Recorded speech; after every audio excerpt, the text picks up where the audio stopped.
Good morning, everybody, and it's Thursday, and it's getting close to what?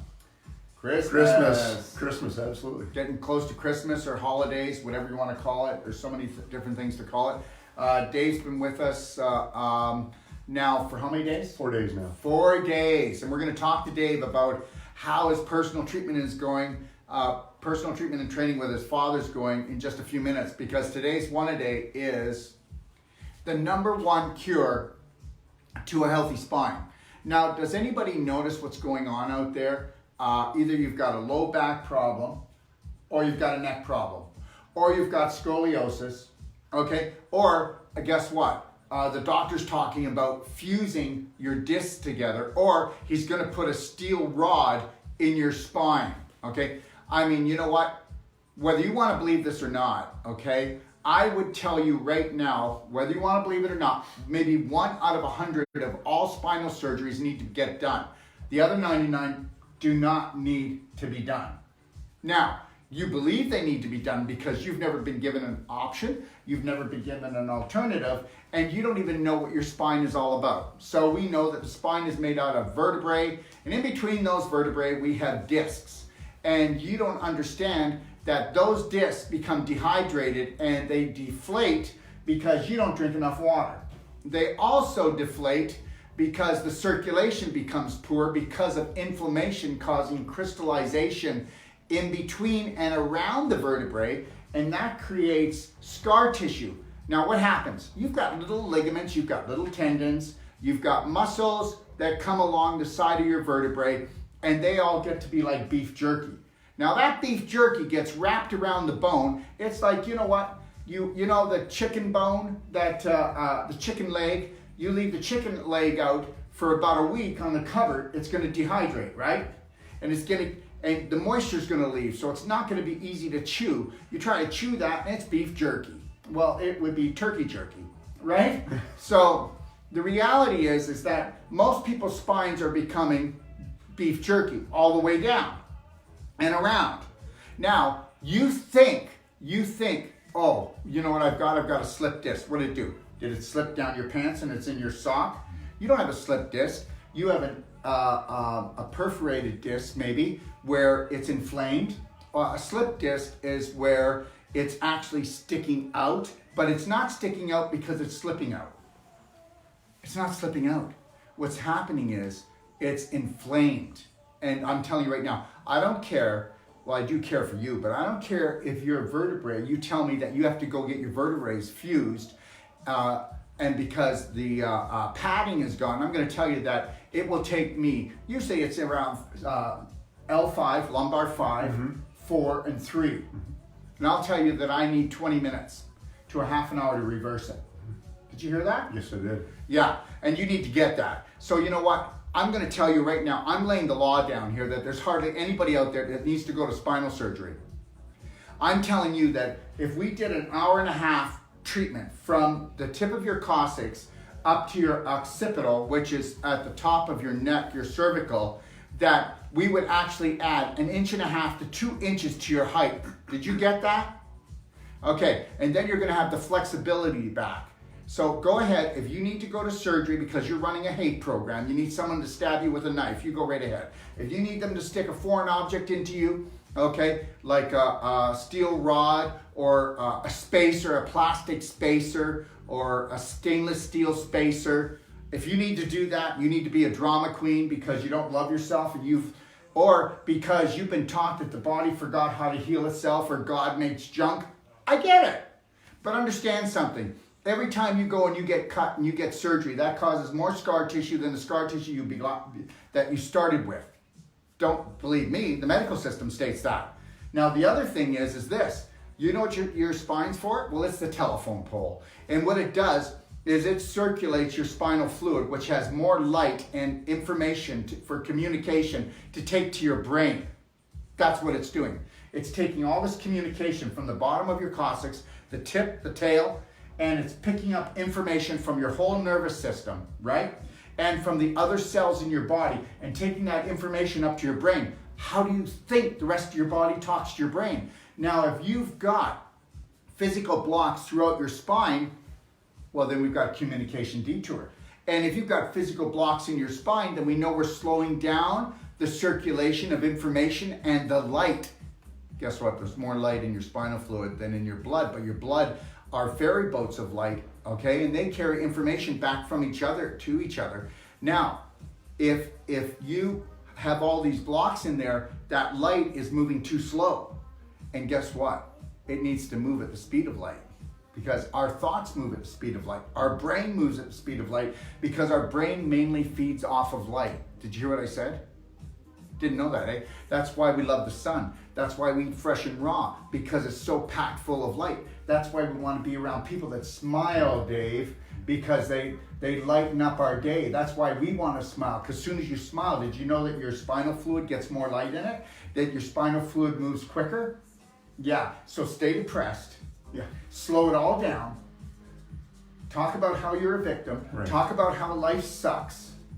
Talk about how, you know, I've got Lyme's disease or I've got cancer, and just keep telling everybody and tell your war story, okay? All right? And you're going to feel like you're going to war every day. Yeah. So understand this. I don't care what the back problem is, and I don't care if it's the greatest surgeon in the world and he told you that this is it. This is all we can do. Unless you are in a life-threatening situation and you've got to make a decision right now, calm down and breathe, because everybody's programmed to do what? To do their job. When you go to a surgeon, what does he want to do? Cut. Surgery. Okay, when you go to a chiropractor, what does he want to do? He wants to align your spine. But does the chiropractor understand that it's the scar tissue? If I tie a string and I put a knot in it, it's shorter. As soon as you hit the first emergency or you stress out, you're just going to pop out again. You've got to go in there and pull the scar tissue apart, untie the knots, get rid of the calcium deposits, the crystallization, bring back the flow, and then everything will go properly. That's the deal. So I have a doctorate in acupuncture. I don't do it anymore because I know I got to focus on the displaced calcium, the scar tissue, and the crystallization. Okay, all right. So we know that getting an adjustment in your spine can be really healthy because you want to be straight. But the reality is, until you get rid of the beef jerky, until you restore the actual liquid to the discs that are in between the vertebrae, you're not going anywhere. So you will calcify, crystallize. Hey, Grandpa, you're walking as stiff as a board. What's wrong? Nothing. I don't feel a thing. He doesn't feel a thing anymore because he's beef jerky. When somebody tells you, like when you go to get your x-ray and they go, wow, your nerve is dead. We can't find your nerve. You know what? That's all the scar tissue and the calcium that's wrapped around it. And I'm going to tell you something. You come to me and I'm going to unwrap that nerve and I'm going to bring that nerve back to life. Don't you ever believe a doctor when they say the nerve has died. Well, they just can't see it on x-ray. And you know what else doesn't show on x-ray? Scar tissue. It doesn't show on x-ray, it doesn't show on ultrasound, it doesn't show anywhere. But meanwhile, you know it because you can feel the knot. You know it because you're stiff, but they're telling you there's nothing there. So understand something. Here's the sucker punch, and I'm going to tell you something right now. I'm doing we're releasing the Holy Grail of Healing on Saturday at 3 o'clock. It's a 3.5-hour video about the abdominal area and the pelvic area. And then I'm releasing on New Year's Eve. And the first 1,000 will get this free. And then the rest will pay a monthly fee. And I'm releasing a 42 video on everything and telling the whole story. And within 4 weeks after I release that, to give everybody some grooving time, I'm going to show you what's going on in the world of implants, surgery, okay, and hip replacements, everything from plastic surgery. I'm going to give you stats. I'm going to show you that 99% of the surgery never had to get done, and that you are feeding a corporation, whether you want to believe that or not. And that corporation is feeding off of you. And I'm not telling you not to get surgery. I'm not telling you that you might need a knee replacement, but you will never need a knee replacement, a hip replacement, or you'll never have to put a rod in your spine, or you'll never have to put a plastic disc in there for your vertebrae. You'll never have to do any of these things if you learn how to self-care and self-love, and that's the bottom line. Yeah. So anyways, you and your dad are here. Tell me about day 4. Day 4 is better than day 1, day 2, day 3, day 4 is it's just progressively getting better. What's getting better? Well, aches and pains to start. So my lower back, my neck, as you were talking about, I don't feel the pain as in the same way I did before. It's just subsided. I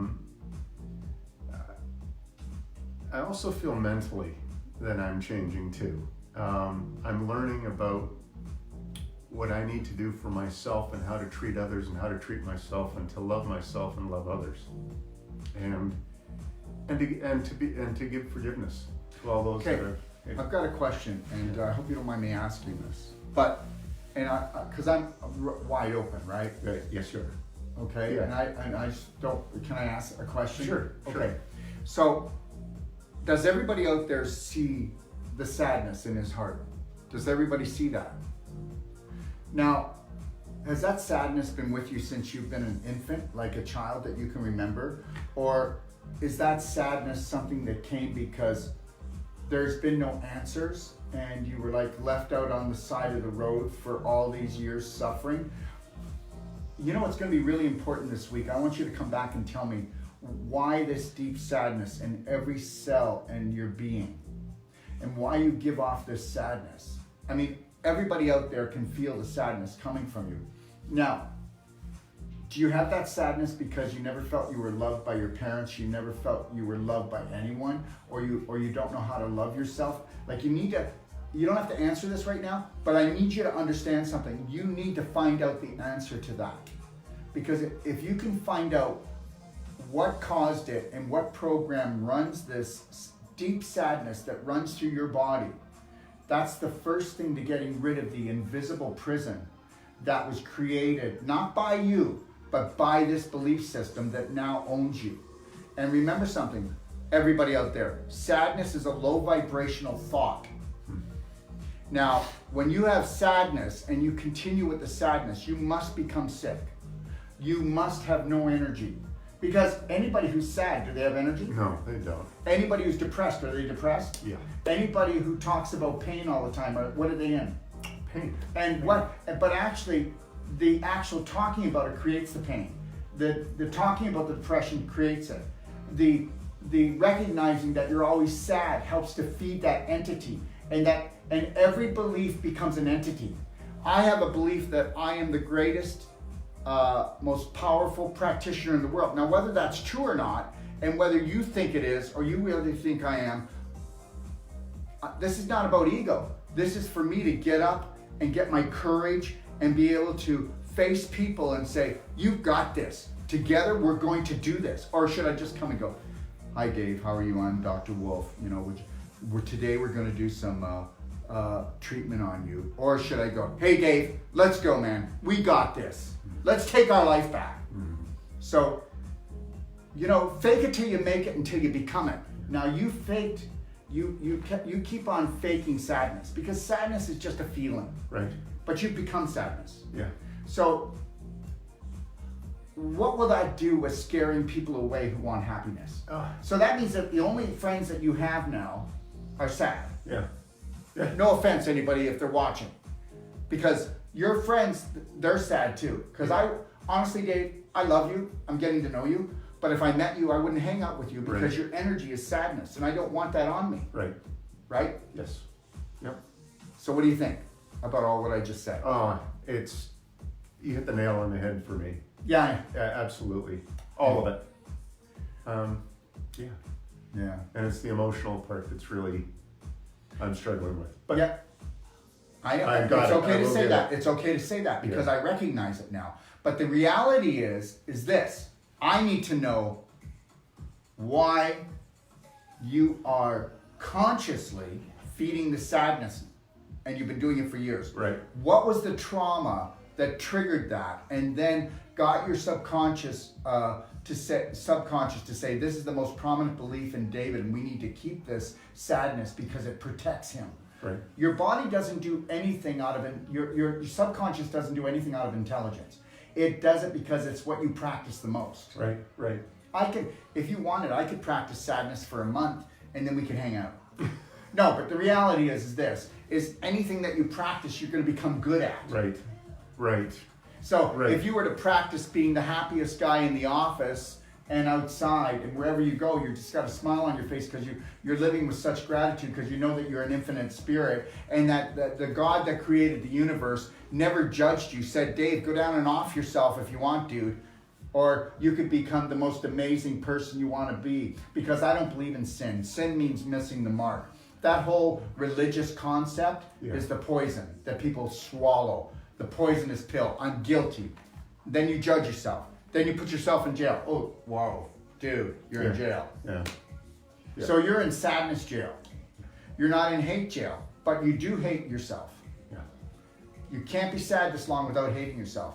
And there's only two emotions, love and hate. That's it. So if your main umbrella is hate, then you're going to just destroy yourself. Right. And nobody gives a crap.